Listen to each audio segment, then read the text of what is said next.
Isa ka ba sa katulad ko na gumagamit ng GCash or may GCash account? Ayan, kung meron kang GCash dyan, baka familiar ka sa GGives. Ayan, alam mo ba na yung GGives ay loan offer siya ni GCash na kung saan pwede mong kunin yon, pwede mong i-avail or pwede mo siyang gamitin and pwede nyo po siyang kunin and pwede nyo siyang bayaran up to 24 months. So ngayon, explain ko sa inyo kung ano nga ba itong tinutukoy ko. So yung tinutukoy ko po dyan yung GGives. Ayan, alam ko sa inyo, alam ko yung iba sa inyo familiar dito, no? Or narinig nyo na yung salitang GGives. So ano nga ba itong GGives? So, explain ko muna. So si GGives po ay loan offer po siya ni GCash. Ayan, si GCash po yung nag-o-offer niyan ha. Kay GCash po galing yung loan offer na yan. So ano nga ba ito si GGives? Ayan. So, si GGives ay isang buy now, pay later. So, pwede nyo po siyang gamitin. Pwede nyo siyang gamitin pang bayad ng bills. Pwede nyo siyang gamitin pang bayad ng groceries. Pwede nyo siyang gamitin pang bayad sa mga merchants na nag-a-accept ng GGives payment. Alam ko pwede nyo siyang gamitin pang pay ng appliances, pang bayad ng gadgets na binili nyo. So, pwede po siya dyan si GGives. As long as na tumatanggap yung merchant or yung store ng GGives payment. Ayan. So, kung gusto nyong gamitin ito, pwede siya, no? Pwede nyo siyang gamitin basta may mga offer kayo, no? So, saan nga ba ito makikita si GGives? So, makikita ito si GGives sa borrow section ng GCash. Ayan. So, punta lang kayo sa borrow, no? Sa borrow section. Then, click nyo lang itong GGives. Ayan. Pagka-click ninyo ng GGives, makikita ninyo dyan kung may offer kayo. And then, kapag may offer kayo, pwede nyo siyang i-activate. So, kapag may offer kayo, ganito yung lalabas. Eto, ayan. Kung may nakita kang offer dyan, may nakita kang amount, pwede na yan or binigyan ka na ng offer ni GCash. Eto. So, explain ko kung magkano or kung ilang months ninyo pwedeng bayaran si GGives. So, si GGives po nag-o-offer siya up to 24 months or 2 years na installment. So, kayo na po bahala kung ilang months ninyo gusto. Pero, alam ko si GCash kasi yung nagde-decide yan. So, ayan, meron siyang 2 months dyan, may 6 months, may 9 months. Ayan.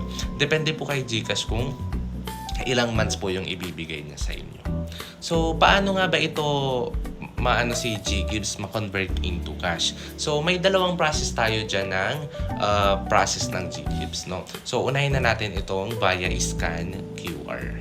So, ito yung unang process natin via scan QR. So, kaming mga business owner, meron kaming merchant na pwedeng gamitin pang scan ng GGives or pwedeng gamitin pang convert ng GGives. So, ito yung unang process natin, no? Ganito lang yung process niyan.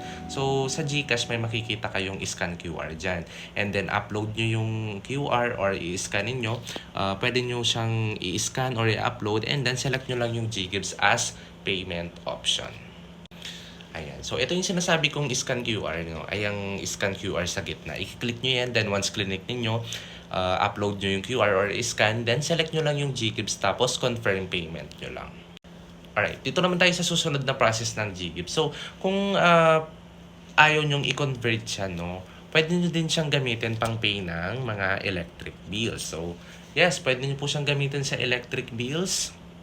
Ayan, pwede nyo din siyang gamitin. Pwede nyo din po yung gamitin yung GGives ninyo pang bayad ng mga credit cards. Ayan, nag-a-accept yung GGives ng mga payment from, nag-a-accept yung mga credit card from payment po sa GGives. Ayan, yung East West, Metro Bank, Security Bank, Union Bank, PPI, BDO, and other mga credit banks, nag-a-accept po sila ng payment from GGives. So, pwede po natin siyang gamitin yung GGives dito po pang payment ng mga credit cards. So, si GGives po, bibigyan kayo ng loan offer dyan. Bali, under evaluation kayo. Depende po sa G-score ninyo. So, ano nga yung G-score? So, ito yung G-score ninyo na dito chine-check ni GCash kung eligible na kayo or qualified na kayong ma-offeran ng GGives. So, ayun, no, kung may mga GCash kayo dyan, mga GCash users kayo, or gumagamit kayo ng GCash, madali kayong ma-offer ng GGives kapag palagi nyong gagamitin si GCash. So, ito lang yung tip ko, no, para mabilis kayong ma-offer ng GGives. Gamitin nyo si GCash pang pay bills, ayan, pang cash in, cash out, pang bayad ng pagbayad ng bills, mga credit cards, electricity, telco, yan. Gamitin nyo lang ng gamitin si GCash para maging eligible kayo kay GGives. So, yun lang. Ganun lang kadali yung process natin kay GGives. Dalawa lang siya, no? Tandaan nyo.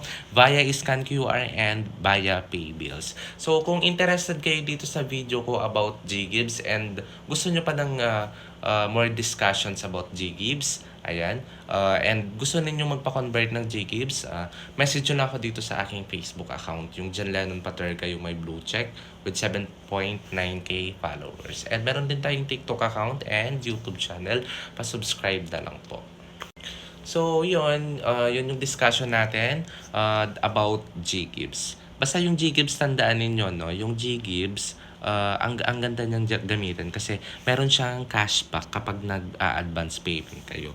And then, si GGives, pwede nyo siyang bayaran up to 24 months, no? Diba? Saan ka naman makakahanap ng loan offer na matagal siyang bayaran, no? So, kung meron kayo ng mga offer kay GGives, basta may offer na yan, pwede natin gawing cash yan.